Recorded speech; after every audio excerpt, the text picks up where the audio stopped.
महाविकास आघाडी असेल किंवा महायुती, जागेचा तिढा अजूनही कायम आहे. प्रत्येक पक्ष आपापल्या पद्धतीनं दावा करतोय. आपला काय, कुठपर्यंत सगळी चर्चा आली आणि कुणाकडे मतदारसंघ जाईल ही उत्सुकता अजूनही आहे? संभाजीनगरच नाही तर संपूर्ण महाराष्ट्राची यादी ही बहुतेक मंगळवारी जाहीर करण्याचा मनोदय नेत्यांनी व्यक्त केलेला आहे. काल दिल्लीमध्ये जी बैठक झाली त्या बैठकीमध्ये यावर सविस्तर चर्चा झालेली आहे. कोणत्याही प्रकारचा तिढा आता राहिलेला नाही. म्हणून जागा कोण किती लढवायच्या आणि तिथं संभाव्य उमेदवार कोण असले पाहिजे याबाबत फक्त पक्षांचे जे नेते आहेत, शिवसेनेचे एकनाथ शिंदे साहेब असतील, भाजपचे देवेंद्र फडणवीस साहेब असतील किंवा राष्ट्रवादीचे अजितदादा असतील, यांनी त्यांच्या उमेदवाराची घोषणा आता सामूहिकपणे मंगळवारी करायचं असं एकंदरीत त्यांचा मनोदय आहे. म्हणून आता महायुतीमध्ये काही आता चर्चेचा वाव राहिलेला नाही. राहिला महाविकास आघाडीचा प्रश्न, तर तुम्ही पाहताय महाविकास आघाडीमध्ये आता ती आघाडी राहील का नाही यावर शंका उपस्थित होते. मी पहिलेही सांगितलं होतं की वंचित बहुजन आघाडी जी आहे ती या आघाडीबरोबर राहणार नाही. त्याचं कारण असं आहे की आजही उबाठा गटातले काही नेते हे स्वतःला शिवसेना प्रमुखाच्या भूमिकेत वावरताना आपण पाहतो. शिवसेना प्रमुख होते, परंतु हे प्रत्येक जणच आता आदेश द्यायला लागले तर प्रत्येक जणच चर्चा करताना आम्ही कसे श्रेष्ठ हे दाखवायचा जेव्हा प्रयत्न करतात त्या टायमाला इतर लोक हे दुखवले जात आहेत. म्हणून जर तुम्ही पाहिलं तर काही ठिकाणी जाणं, एक दोन उमेदवाराची घोषणा करणं, मग त्याच्यावर मग काँग्रेसने आणि त्यांच्या जागेवर उमेदवाराची घोषणा करणं, हे सगळं एकमेकांमध्ये ताळमेळ नसल्यामुळे घडलेले घटना आहे.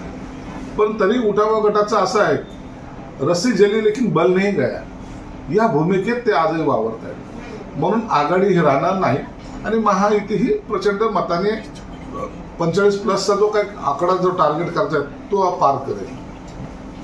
आंबेडकर फेरविचार करतील असं संजय राऊत म्हणतात. अनेक दिवसापासून त्यांनी या बाबतीमध्ये अनेक नेत्याशी चर्चाही केलेली आहे. आघाडीच्या बैठकीमध्ये वंचितला निमंत्रण न देणं याचा अर्थ आम्ही तुम्हाला वापरून घेतोय की काय, अशा भूमिकेमध्ये आघाडीचे काही नेते होते. हा एक राग निश्चित प्रकाश आंबेडकर साहेबाला आला असावा. त्यांना दरवेळेला त्यांना सांगावं लागायचं की आम्हाला युतीमध्ये बोलणी करायला बोलवा म्हणून, परंतु तरी ते निर्णय घेत नव्हते. याला कंटाळून ते गेलेले. संजय राऊत काय बोलतोय, संजय राऊत मुळेच ही आघाडी तुटलेली आहे. म्हणून हे संजय राऊत काय बोलतो यापेक्षा वरिष्ठ पक्षाच्या एकाही नेत्याने त्याच्यावर स्टेटमेंट जारी केलेलं नाही. म्हणून आता मला वाटतं वंचित बहुजन आघाडी ही उबाठा गटावर राहणार नाही, हे जवळपास त्यांनी जाहीर केलेलं आहे. शिंदेची कोंडी होत असल्याचं सध्या चित्र दिसतंय. कारण 5 नेत्यांची जी उमेदवारी आहे ती धोक्यात असल्याचं सांगण्यात, भावना गवळी असेल, गजानन कीर्तीकर असेल, सदाशिव लोखंडे यांच्यानंतर 2 जे उमेदवार आहेत त्यांचे. नाही, असं काही नाही. भाजपच्या कोणत्याही नेत्यांचं आमच्यावर कोणताही दबाव नाही आणि आमच्यावर दबाव टाकायचा काही प्रश्नही येत नाही. लोकसभेचे उमेदवार ठरवताना त्या भागातील असलेलं सर्वे, लोकांचं असलेलं जनमत, या सगळ्या बाबीचा विचार करून एकनाथ शिंदे साहेब स्वतः निर्णय घेतात आणि ते सर्व अधिकार त्यांना प्राप्त आहेत. म्हणून त्यांना कुठे दबावतंत्राचा ते बळी पडणाऱ्यांपैकी नाहीत. त्यांना जो योग्य वाटेल तो उमेदवाराची घोषणा ते येत्या मंगळवारी जवळपास करतील अशी माझी माहिती आहे. पाटील त्यांचे पुतणे देखील आता निवडणुकीच्या रिंगणात उतरणार, त्यामुळे त्यांनी शहाजी बापूंनी सुद्धा शरद पवार गटात यावं असं त्यांचे पुतणे त्यांना सांगतात, म्हणतात. आजकाल पुतणे लोक जास्त बोलायला लागलेले आहेत, परंतु शहाजी बापूंचा राजकारणातला असलेला अनुभव अत्यंत दांडगा आहे आणि म्हणून शहाजी बापू त्यांचा निर्णय जो घेतात ते परिपूर्ण अभ्यास करूनच घेतात. म्हणून त्याला कुणी ऑफर करणं हे काही योग्य नाहीये. शहाजी बापू आपल्या आपल्या ठिकाणी योग्य आहे. महायुती तर काय त्यांना किती जागा मिळतील असं काही चर्चा नाही. महायुतीमध्ये ते आले, त्यांचं स्वागत केलेलं आहे. निश्चित त्या ठिकाणी कोणत्या जागा द्यायच्या याचा निर्णय ते राजसाहेब स्वतः बसून त्या बैठकीमध्ये बसून ते घेतील मला वाटतं त्यांच्या जागेची एवढी जास्त मागणी नाही आणि म्हणून आता महायुतीमध्ये राज ठाकरे साहेबांचं येणं हे महायुतीला एक बळ देण्यासारखा प्रकार होईल आणि एक झंझावात या चारही नेत्यांचा या महाराष्ट्राला पाहायला मिळेल. महायुतीची जागा वाटपाचा फॉर्म्युला काय नेमकं काय कसा असेल ती चर्चा नाही, या फॉर्म्युल्यावर मी आता बोलणं योग्य नाही. या फॉर्म्युला वरिष्ठ नेत्यांनी ठरवलेला आहे, त्यावर जॉईंट प्रेस घेऊनच हे सर्व आपल्या समोर जाहीर करतील. साहेब, तुम्ही सोमवारी सांगितलं होतं की राजकीय भूकंप होणार आहे छत्रपती संभाजीनगरच्या बाबतीत. रोजच राजकीय भूकंप होत आहेत. आता तुम्ही तो दावा आता केला आता होता. आमदार येत आहेत, काही नेते येत आहेत. आताही तुम्हाला आता आज रविवार आहे, पुन्हा उद्या सोमवार आहे, उद्याचं धुरवड होऊ द्या, मंगळवारी तुम्हाला आणखीन काही लोक आलेले दिसतील. इनकमिंगला आता कमी नाही, इनकमिंग इतकी जोरात आहे. तुम्हाला आता 2 दिवसानंतर पाहायला मिळेल की मंगळवारी जी काही यादी विधी जाहीर होईल त्या यादीमध्ये कदाचित अशा लोकांचा सुद्धा समावेश असण्याची शक्यता आहे. साहेब, खास तुम्ही संभाजीनगरचा शब्द त्या दिवशी वापरला होता. संभाजीनगरमध्ये धक्कातंत्र देण्याच्या तयारीत तुम्ही आहात का? संभाजीनगरमध्ये धक्का द्यायच्या मनस्थितीमध्ये आम्ही आहोतच. योग्य वेळेला तो धक्काही आम्ही देऊ. मी जे जे भाकीत केलेले आहे ते कधीही आतापर्यंत फेल गेलेलं नाही. मी अजितदादाबद्दल बोललो होतो, मी अशोक चव्हाणांबद्दल बोललो होतो, मी वंचित बद्दल बोललो होतो, मी वायकरांबद्दल बोललो होतो. हे सर्व जे घडामोडी जे आहेत त्या पॉझिटिव्ह झालेल्या आहेत. म्हणून मला वाटतं आता मला भविष्य पाहण्याचा वेगळा छंद लागला की काय असं दिसायला लागलं. म्हणून आता चिंता करू नका. मंगळवारी किंवा बुधवारी आणखीन मोठे भूकंप या महाराष्ट्रात होतील. संभाजीनगर पुरतं मर्यादित नाही, तर महाराष्ट्रामध्ये अनेक नेते जे असे आहेत जे महायुतीमध्ये यायला इच्छुक आहेत, त्यांच्यासाठी मंगळवारचा दिवस हा महत्वाचा ठरणार आहे. मग ते भाजपमध्ये असतील, शिवसेनेत असतील किंवा राष्ट्रवादीमध्ये असतील. इनकमिंग जोरात होणार. उभटा गटातले पण येतील आणि बाकीचे लोक आहेत, भरपूर जण आहेत.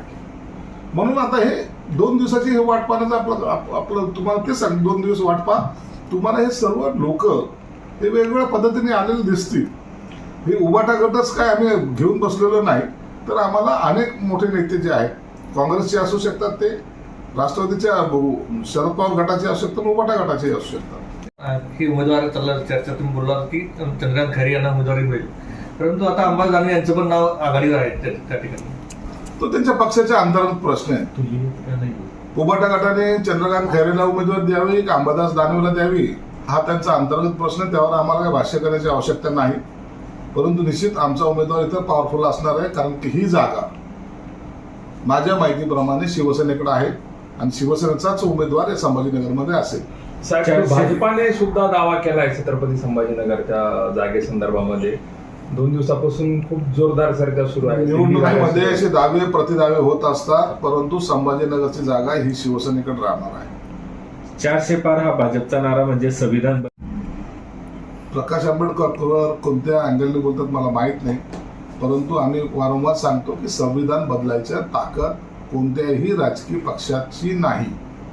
बाबासाहेबांची जी घटना आहे त्या घटनेचा अवमान करणे किंवा घटना बदलणे असा कृत्य कोणीही पक्ष करणार नाही आणि भाजप तर नाहीच नाही. आज जरी सिमगा असला तरी निवडणूक आयोगाने सिमग्याची घोषणा केलेली आहे. महाराष्ट्रामध्ये गेल्या 1.5 वर्षापासून सिमगा आहे. प्रत्येक व्यासपीठावरून एकमेकांच्या विरोधात बोंबा मारल्या जातात असं तुमचे जुने सहकारी राऊत म्हणतात. तुमचे नावकरी उद्या शिमगा आहे, शिमग्यामध्ये बोंबा मारणं हा जरी एक संस्कृतीचा भाग असला, परंतु काही लोकांना 365 दिवस बोंबल्याची सवय आहे, म्हणून त्यांचं नाव आता भोंगा पडलेलं आहे. आणि हा भोंगा 365 दिवस वाजतो. आता त्याच्या नावाने आम्हाला उद्याचा दिवस त्याच्या नावाने बॉम्ब मारायला संधी आहे आणि आम्ही फार काही शिव्या देऊन टाकणार आहे. कारण की शिमग्यामध्ये शिव्या देणं हे एक सुसंस्कृत समजलं जातं, त्याला कुणी गैर समजत नाही. म्हणून आता यांची तोंड आता बंद झाली पाहिजे आणि या शिमग्याच्या नंतर कदाचित चांगलं बोलायची त्यांना सवय लागावी अशी शिवसेनेने आमची विनंती राहणार. लोक ज्यांच्यापासून कंटाळलेले त्यांना पहिली शिवी. काँग्रेसच्या उमेदवाराचा IFSC कोड जाहीर करणार आहे. काँग्रेसच्या उमेदवाराला जी आर्थिक मदत असेल ती द्यावी असं महाराष्ट्राचे प्रदेशाध्यक्ष नाना पटोले म्हणतात. काँग्रेसने गेली 70 वर्षे सत्ता भोगलेली, जवळपास 65-70 वर्ष सत्ता भोगलेली. आणि या देशाचं वाटोळं त्या काँग्रेसने केलेलं आहे. म्हणून हा देश आपला एवढा पिछडील होता. गेल्या 10 वर्षात जर पाहिलं तर आता देशाचं नाव जगाच्या चांगल्या देशामध्ये आपल्याला गणना होते. याचं श्रेय हे निश्चित मोदी साहेबांना आहे. म्हणून आता यांनी IFC कोड देणं, निधी मागणं, आता हे पुन्हा जे काही सुरू करायला लागलेले आहेत, मला वाटतं एक गैर आहे. आता काँग्रेस संपलेली आहे, वाशेवर झालेलं आहे. आता त्यांना निवडणुका लढवायला सुद्धा माणसं मिळणार नाहीत अशी स्थिती त्यांची आहे. निर्णायक बैठक होतं, या बैठकीमध्ये ते काय डिसिजन घेणार आहेत याबद्दल तुमची काय तयारी? बघा, मनोज जरांगे पाटलांची जी आज बैठक होणार आहे, निश्चित त्यांचा तो अधिकार त्यांनी ते घ्यावी. परंतु एकनाथ शिंदे साहेबांनी जे काही आरक्षणाबद्दलचं आपलं मत किंवा 10% आरक्षण असेल, मागास आयोग निर्माण करणं असेल, सर्वे करणं असेल, या सर्व बाबी आता परिपूर्ण केलेल्या आहेत. काही लोक गैरसमज पसरवण्याचा प्रयत्न करतात. 10% आरक्षण टिकेल कसं, अरे टिकणार कसं नाही हे तरी सांगा. परंतु यावर कोणी बोलत नाही. आणि कसं तरी काही का असाना, या आरक्षण दिल्यानंतर सुद्धा त्याच्या विरोधात जाण्याची काही लोकांची जी काही भूमिका असते, ती भूमिका आज लोकांना सुद्धा कळते की नाही, शिंदे साहेबांनी जे काही वचन दिलेलं आहे, शिंदे साहेबांनी जी शपथ घेतलेली आहे, त्याच पद्धतीने ते आरक्षण हे निश्चित देतील. म्हणून जरांगे पाटील साहेबांना विनंती राहणार आहे की थोडा वेळ जरी लागत असला, परंतु आम्ही आरक्षण दिल्याशिवाय मागे हटणार नाही आणि ओबीसीच्या आरक्षणाला कुठे धक्का लागू देणार नाही, ही आमची भूमिका आहे. दुसरं म्हणजे ते गुन्हे रद्द करावे जे दाखल केले होते, शिंदे साहेबांनी घोषणा केलेली आहे. त्याच्यात जे किरकोळ स्वरूपाचे गुन्हे आहेत ते रद्द करण्यात येतील अशी त्यांनी घोषणा केलेली आहेच. म्हणून तो एक प्रश्न संपलेला आहे. दुसरं, सगळे सोयऱ्याच्या संदर्भामध्ये सुद्धा लवकरच त्याच्यावर सुद्धा सगळा हा जो सर्वे झाला, त्याच्यानंतर जो काय त्याचा निर्णय येईल, त्यानंतर सगळे सोयऱ्यावर सुद्धा निर्णय घेण्याची सरकारची मानसिक तयारी आहेच. म्हणून आता जे जे पाहिजे त्या पद्धतीने शिंदे साहेब आपले दमदारपणे पाऊल टाकतायत. म्हणून त्यांना असं आव्हान असेल, कृपया या सर्व निर्णयाचं आपण सुद्धा गांभीर्याने नोंद घ्या आणि आम्हाला तुम्ही सहकार्य करा. आंबेडकर महिला बरोबर ते महाविकास आघाडी बरोबर राहणारच नाही. कसे राहतील ते? तुम्ही त्यांना भीक म्हणून तुकडा टाकत असाल ते तुमच्याबरोबर कशाला राहतील? त्यांच्यामुळं अनेक सीटाला त्यांचंच नुकसान होणार आहे महाविकास आघाडीचं. प्रकाश आंबेडकरांना फरक पडणार नाही. प्रकाश आंबेडकरांनी आपली ताकद जी आहे कुठे वापरायची हे त्यांना चांगलं कळतं. म्हणून त्यांनी महाविकास आघाडीत त्यांची चिंता करावी, प्रकाश आंबेडकरची नाही. काल आदित्य ठाकरे व राहुल नार्वेकर होळीनिमित्त एका कार्यक्रमादरम्यान एकाच मंचावर होते, याकडे कसं बघता आपण? आदित्य ठाकरे आता माणसात मिसळायला लागला हे महत्वाचं आहे. शिवतारे यांना जर उमेदवारी असणार आहे, शिवतारेला उमेदवारी आम्ही जाहीर करू शकत नाही. आम्ही महायुतीचा धर्म पाळणारे लोक आहोत. महायुतीमध्ये जी जागा ज्या पक्षाला सुटेल त्या पक्षाचं काम करणं हे आमचं काम असणार. शिवतारेंची जे काही आता भेटीगाठी चालू आहेत किंवा त्यांची जी काही उमेदवारी स्वतः सोपाट त्यांनी जी काही डिक्लेअर केलेली, त्या संदर्भामध्ये एकनाथ शिंदे साहेबांनी त्यांच्याशी सविस्तर बोलणं त्यांचं झालेलं आहे. जर महायुतीचा धर्म पाळायचा असेल तर आपल्याला सर्वांना बरोबर काम करावं लागेल. नसता ज्यांचे मार्ग त्यांनी वेगवेगळे करायला हरकत नाही आणि त्याला मग आमचा सपोर्ट असणार नाही. सर, पण बंडाच्या भूमिकेत ते दिसत आहेत. त्यांनी पदाधिकाऱ्यांची बैठक देखील बोलवलेली आज, आणि त्यांनी असं सुद्धा म्हटलेलं आहे की पक्षांतर्गत शिस्तभंगाची कारवाई जरी झाली तरी मी लोकसभा लढवणारच. बघा, कोणत्याही उमेदवाराला आपण थांबवू शकत नाही, पण जर पक्षाच्या चौकटीत जर तो काम करत असेल तर त्याला पक्षाचे आदेश मानावे लागतात. जर पक्ष सोडला असेल, पक्षात राहायचं नसेल, तो त्याच्यासाठी स्वतंत्र आहे, त्याला आमचं काही ऑब्जेक्शन असण्याचं कारण नाही. परंतु पक्षात असेल तर महायुतीचा धर्म हा पाळावाच लागेल, प्रश्न आहे. परंतु त्याला आमचा कोणताही सपोर्ट नाही. मागील निवडणुकीमध्ये शिवसेना नंतर अपक्ष आणि इम्तियाज जलील उभे होते. आता कमीत कमी 4 ते 5 उमेदवार उभे राहणार आहे, तर माझा 100% विजय निश्चित आहे असं इम्तियाज जलील म्हणतात. इम्तियाज जलील कोणत्याही परिस्थितीत निवडून येणार नाही. संभाजीनगरच्या जनतेने गेल्या 5 वर्षाची भोगलंय त्याची पुनरावृत्ती आता या संभाजीनगरमध्ये होणार नाही. आम्ही सर्वजण एक होऊन आमचा उमेदवार कसा निवडून येईल यासाठी प्रयत्न करू. पण इम्तियाज जलील कधीच निवडून येणार नाही, एवढं मात्र निश्चित. काल केंद्रीय मंत्री भागवत कराड असं म्हणाले की 20 वर्षामध्ये चंद्रकांत खैरे यांनी काय काम केलं ते दाखवावं आणि बक्षीस मी देतो. तर ते जर बक्षीस देत असतील तर तुम्ही काय बक्षीस त्यांना देणार? आम्हाला त्यांनी माहितीच आहे ना, त्यांनी कामच केलं नाही. त्यांनी आश्वासन देणं याच्यापेक्षा जास्त काही कधीच काम केलेलं नाही. त्याचे नसतं बोर्ड लागले असते ना. माझ्या मतदारसंघात जाऊन बघा, आमच्या सगळीकडे बोर्ड आहेत. त्यांचा बोर्ड कुठेतरी दाखवा.